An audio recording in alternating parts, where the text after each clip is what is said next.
নমস্কার। আজকে আমরা আলোচনা করব ভারতের গুরুত্বপূর্ণ গিরিপথ সম্পর্কে।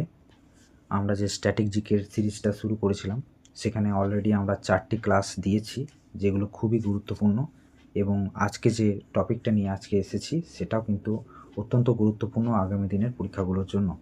তাই তোমরা এই টপিকটাকে খুব ভালো করে তৈরি করে নাও আমার সাথে, এবং পরবর্তী ক্লাসগুলোতেও আমরা নতুন নতুন এরকমভাবেই টপিক নিয়ে আসবো। তার জন্য অবশ্যই ক্লাসটিকে চ্যানেলটিকে সাবস্ক্রাইব করে রাখো, এবং যদি ভালো লাগে ক্লাসটা অবশ্যই একটা লাইক করো, ঠিক আছে? তো চলো আমরা আজকের টপিকটাকে শুরু করছি। আজকে আমরা দেখব ভারতের গিরিপথ। তো দেখো, গিরিপথ কী জিনিস সেটা জেনে নেওয়া যাক। দেখো, বলা হয়েছে যে গিরিপথ কী জিনিস। গিরিপথ, বা যেটাকে ইংরাজিতে বলা হয় মাউন্টেন পাস, ঠিক আছে, বলেছে দুটি পর্বতশ্রেণীর মধ্যবর্তী প্রাকৃতিক সংকীর্ণ পথ বা উপত্যকা, যা দুর্গম পার্বত্য অঞ্চলে যাতায়াত, পরিবহন, বাণিজ্যের মাধ্যম হিসাবে ব্যবহৃত হয়। সেটাকে আমরা কি বলবো? গিরিপথ বলবো, ঠিক আছে? এরপর আমরা দেখব যে কিছু গুরুত্বপূর্ণ তথ্য, যেমন বিশ্ব তথা ভারতের উচ্চতম সড়কযুক্ত গিরিপথ কোনটা। সড়কযুক্ত গিরিপথ মানে হচ্ছে যে গিরিপথের মধ্যে দিয়ে একটা কোনো রোড পাস হয়েছে, চলে গিয়েছে। তো এমন গিরিপথ হচ্ছে উমলিংলা, ঠিক আছে? এটা স্পেশাল কেন না, এটা হচ্ছে বিশ্বের সব থেকে উঁচুতে অবস্থিত একটা রোড, বুঝতে পারছো তো? উমলিংলা রোড, এটা কোথায় আছে? এটা লাদাখে আছে। এর উচ্চতা ফুটে হিসাব করলে 19,000 ফুট, এবং মিটারে হিসাব করলে 5,799, ঠিক আছে? তো বুঝতেই পারছো অনেকটা উচ্চতায় এটা অবস্থিত। তো মাথায় রেখো, উমলিংলা এটা হলো highest motorable pass in the world, ঠিক আছে? তারপর ভারতের দীর্ঘতম টানেলযুক্ত গিরিপথ কোনটা? দীর্ঘতম টানেলযুক্ত গিরিপথ হচ্ছে বানিহাল গিরিপথ। এই বানিহাল কোথায় আছে? বানিহাল গিরিপথ আছে জম্মু কাশ্মীরে, ঠিক আছে? যেখানে জওহর টানেল ও শ্যামাপ্রসাদ মুখার্জি টানেল, যেটাকে বলা হয় চিনানি নাসিরি, সেই টানেল অবস্থিত রয়েছে, ঠিক আছে? তাহলে তোমাদের যদি বলা হয় ভারতের দীর্ঘতম টানেলযুক্ত গিরিপথ কোনটা, তোমরা বলবে বানিহাল গিরিপথ, ঠিক আছে? এবং এটা কোথায় রয়েছে? জম্মু কাশ্মীরে রয়েছে, যেখানে জওহর টানেল ও শ্যামাপ্রসাদ মুখার্জি টানেল অবস্থিত। যেই শ্যামাপ্রসাদ মুখার্জি টানেলকে সংক্ষেপে বলা হয় চিনানি নাসিরি টানেল, ঠিক আছে? এটা কোথায় রয়েছে? তোমার বানিহাল গিরিপথে, যেটা কোথায়? জম্মু কাশ্মীরে। বেশ, এরপর আমরা দেখব যে প্রাচীন রেশম পথ বা সিল্ক রুট সংযোগকারী পথ কোনটা ছিল। তো প্রাচীনকালে যে রেশম পথ যেটাকে বলা হতো, সেটা হচ্ছে যে এখনকার যে নাথুলা পাস, যেটা সিকিমে অবস্থিত, এবং যে কারাকোরাম গিরিপথ যেটা লাদাখের উপর রয়েছে, সেই গিরিপথগুলোকে ইউজ করা হতো। কোনো একটা নির্দিষ্ট গিরিপথ নয়, বেশ কয়েকটা গিরিপথের মধ্যে দিয়ে এই বাণিজ্য হয়ে থাকতো, ঠিক আছে, যেটাকে আমরা সিল্ক রুট বলতাম। তারপর দেখো, পরবর্তী যেটা রয়েছে যে শতদ্রু নদীটা ভারতে প্রবেশ করেছে কোন পাস দিয়ে? এটাও খুব পরীক্ষায় আসে। এটা হচ্ছে শিবকিলা পাস দিয়ে। দেখো, শতদ্রু নদী তো আমাদের ভারতে উৎপত্তি হয়নি, এটা হয়েছে তিব্বতে, ঠিক আছে, মানস সরোবর থেকে। তো সেখান থেকে যখন ভারতে আসছে, তখন কোন পাস দ্বারা ভারতের মধ্যে দিয়ে প্রবেশ করছে? তো তোমরা বলবে শিবকিলা পাস দ্বারা ভারতের মধ্যে দিয়ে প্রবেশ করছে কে? শতদ্রু বা সতলজ নদী, ঠিক আছে? পরবর্তী প্রশ্নে বলা হয়েছে যে ব্রহ্মপুত্র নদীর ভারতে প্রবেশদ্বার, ব্রহ্মপুত্র নদী যখন ভারতে প্রবেশ করছে, তখন কোন অংশে প্রবেশ করছে, বা কোন দিক দিয়ে সেটা ঢুকছে, ভারতে এন্ট্রি করছে, সেটা জানতে চাওয়া হয়েছে। সেটা হচ্ছে ইয়াংয়াপ গিরিপথ, যেটা অরুণাচল প্রদেশে অবস্থিত, এর মধ্যে দিয়ে ভারতে প্রবেশ করছে। তাহলে শতদ্রু এবং ব্রহ্মপুত্র কিভাবে ভারতে প্রবেশ করছে সেটা বুঝতে পেরেছ। তারপর রয়েছে কৈলাস মানস সরোবর যাত্রার প্রধান পথ, ঠিক আছে? কৈলাস বা মানস সরোবর কৈলাসের যারা দর্শন করতে যায়, তারা মেনলিভাবে কোন গিরিপথ ইউজ করে? তো তোমরা বলবে যে লিপু লেক গিরিপথ, যেটা কোথায় আছে? উত্তরাখণ্ডে আছে, ঠিক আছে?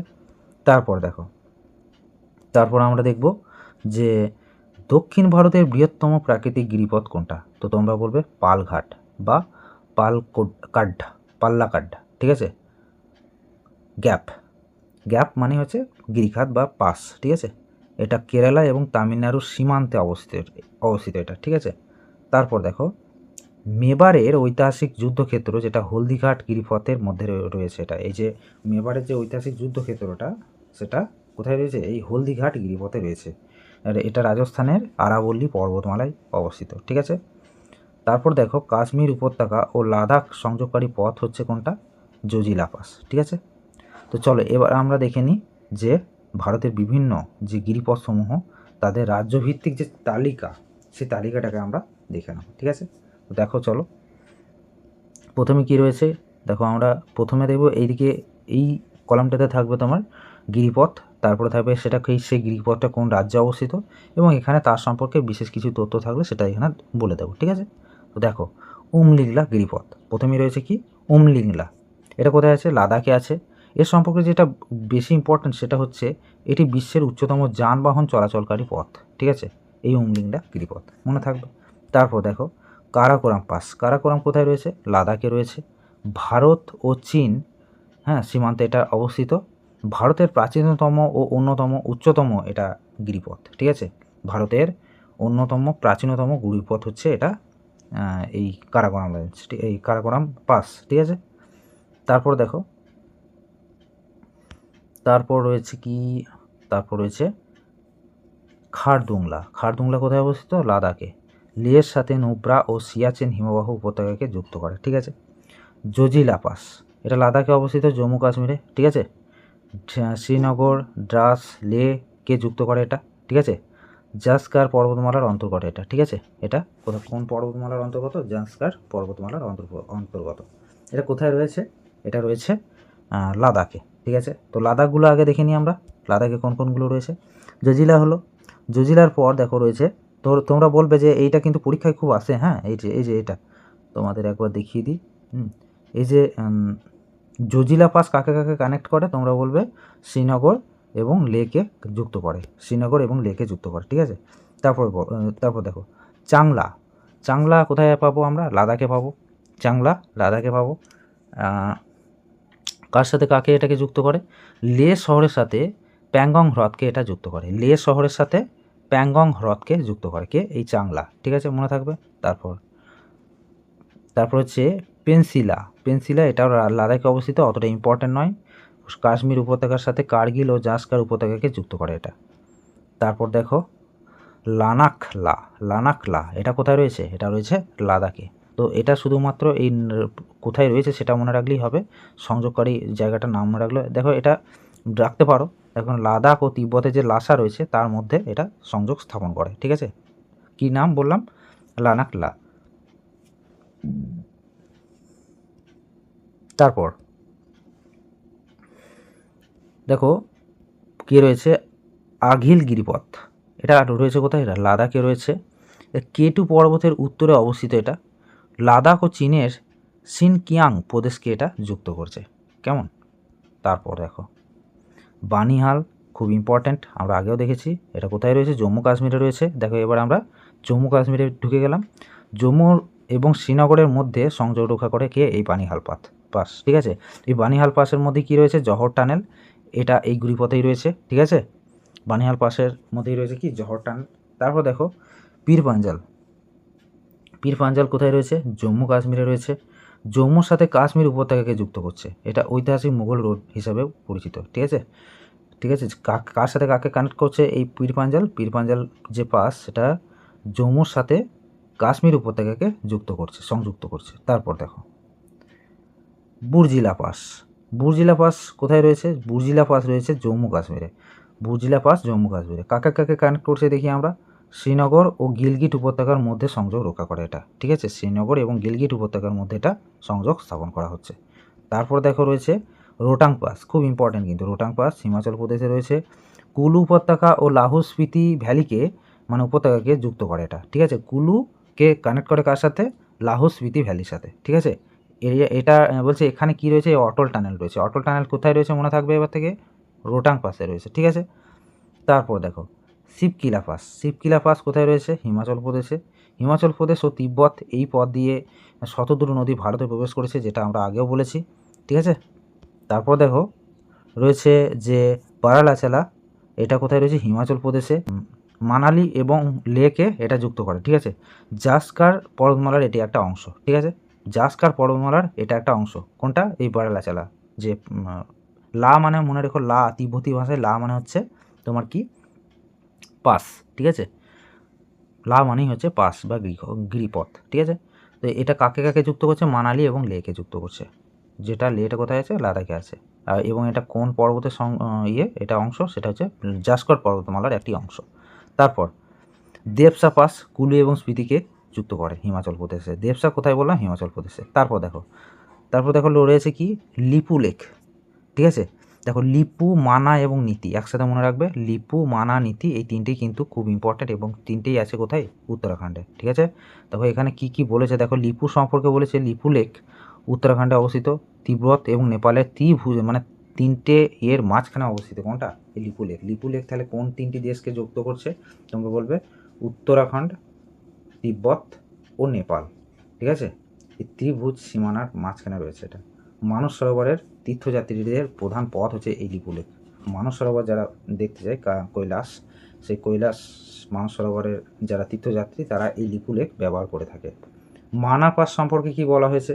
মানা পাস হচ্ছে উত্তরাখণ্ড এবং তিব্বত সীমান্ত, উত্তরাখণ্ড এবং তিব্বত সীমান্ত, ঠিক আছে। এই মানা পাস রয়েছে এবং এটা একটা জাসকার পর্বতমালার অংশ, ঠিক আছে। আর নীতি পাস কাকে কাকে কানেক্ট করেছে? উত্তরাখণ্ডের সাথে তিব্বতকে, এবং এটা শীতকালে এটি তুষার আবৃত থাকে নীতি পাস, ঠিক আছে। তারপর দেখো নিচে একটা রয়েছে ট্রেলস পাস, উত্তরাখণ্ড, ইম্পর্ট্যান্ট নয়। মুলিংলা, উত্তরাখণ্ড, এটাও খুব অতটা ইম্পর্ট্যান্ট নয়। এটা বলছে মুলিংলাটা দেখে নাও, বলেছে যে গঙ্গোত্রীর উত্তরে উত্তরাখণ্ড ও তিব্বতের মধ্যে এটি অবস্থিত, ঠিক আছে। মুলিংলা। নাথুলা হচ্ছে সিকিমে রয়েছে। নাথুলা কোথায়? সিকিমে। সিকিম ও তিব্বতে কানেক্ট করেছে এটাকে। প্রাচীন সিল্ক রুটের অংশ এটা, ঠিক আছে। এবং তিব্বত ভারত চীন সীমান্তের বাণিজ্যের একটা প্রধান কেন্দ্র হচ্ছে এই নাথুলা, ঠিক আছে। নাথুলা আর জেলেবলা খুব ইম্পর্ট্যান্ট, কী মনে রাখবে? নাথুলা এবং জেলেবলা কোথায়? সিকিমে। দুটোই কিন্তু সিকিমে অবস্থিত। এই সিকিমের দুটো কিন্তু খুব পরীক্ষায় আসে, এই জেলেবলা আর নাথুলা। এবং নাথুলা সম্পর্কে বললাম আমি, হ্যাঁ, যে এটা সিল্ক রুটের একটি অংশ এবং সিকিম এবং তিব্বতকে কানেক্ট করে এটা। আর জেলেবলা সম্পর্কে দেখো, সিকিমের যে গ্যাংটক এবং তিব্বতের যে লাসা সেই দুটোকে কানেক্ট করে। এবং বলছে চুম্বি উপত্যকা দিয়ে এই পথ বয়ে গেছে, হ্যাঁ, মানে গেছে আর কি। তারপর দেখো বোমডিলা পাস। বোমডিলা পাস কোথায় আছে? অরুণাচল প্রদেশে আছে। অরুণাচল প্রদেশ এবং তিব্বতের লাসাকে যুক্ত করছে এই বোমডিলা পাস, খুব ইম্পর্ট্যান্ট। তারপর দেখো রয়েছে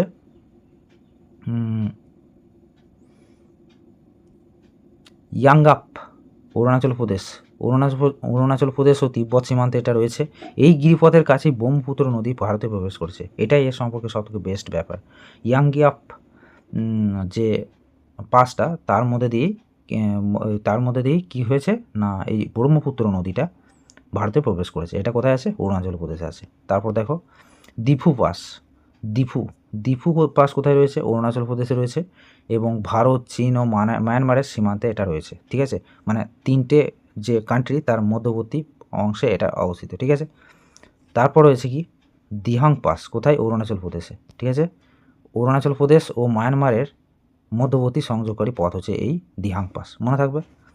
তারপর দেখো পাংশাও পাস, অরুণাচল প্রদেশ এবং ওই অরুণাচল প্রদেশে এটা রয়েছে। অরুণাচল প্রদেশ এবং মায়ানমারের মধ্যবর্তী একটা যোগাযোগ সংযোগ রক্ষাকারী একটি অংশ এটা, ঠিক আছে।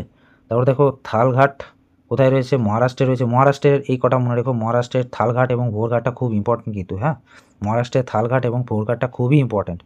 থালঘাট কি? থালঘাট হচ্ছে মুম্বাই এবং নাসিককে যোগ করেছে থালঘাট মুম্বাই এবং নাসিককে যোগ করেছে থালঘাট, এবং ভোরঘাটটা মুম্বাই এবং পুনেকে যুক্ত করেছে ভোরঘাট, মনে থাকবে। মুম্বাই এবং নাসিক হলে থালঘাট, মুম্বাই এবং পুনে হলে ভোরঘাট, দুটোই কোথায় আছে? মহারাষ্ট্রে আছে। তারপর দেখো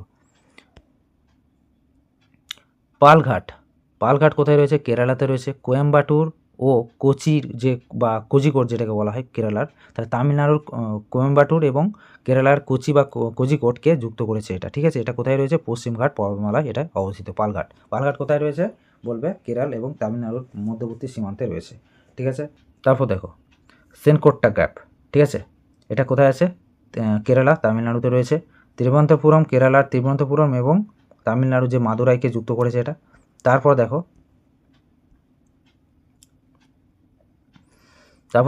এটা রয়েছে কি হলদিঘাটের যুদ্ধ, এই যুদ্ধ বলছি সরি, হলদিঘাটের যে পাসটা এটা রাজস্থানে অবস্থিত। রাজসামান্দ ও পালি জেলা আরাবল্লী পর্বতের মধ্যে এটা অবস্থিত। 1576 খ্রিস্টাব্দে এই অংশেই কিন্তু ওই যুদ্ধটা হয়েছিল, হলদিঘাটের যুদ্ধটা, ঠিক আছে, এই পাসের উপরেই হয়েছিল। তো এটা মাথায় রেখো একটু। তো এই ছিল আজকে আমাদের একটা খুব গুরুত্বপূর্ণ স্ট্র্যাটেজিকের একটা টপিক, যার নাম হচ্ছে ভারতের গিরিপথ সমূহ, ঠিক আছে। এটা তোমরা খুব ভালো করে তৈরি করে নিও। এটা থেকে প্রচুর প্রশ্ন আসে, বিভিন্ন পরীক্ষাতেই দেখতে পাওয়া যায়। তোমরা জানো, যারা পড়াশোনায় রয়েছে তারা জানবে যে এটার গুরুত্ব কতখানি। তো পরবর্তী ভিডিওতে কিন্তু আমরা একটা আবার নতুন টপিক নিয়ে আমরা আলোচনা করব। তো অবশ্যই যদি ভিডিওটা ভালো লাগে লাইক করো, এবং পরবর্তী এই ধরনের ভিডিওগুলোকে পাওয়ার জন্য অবশ্যই চ্যানেলটিকে সাবস্ক্রাইব করো, ঠিক আছে। ধন্যবাদ এতক্ষণ পর্যন্ত সময় দেওয়ার জন্য। ওকে, বাই।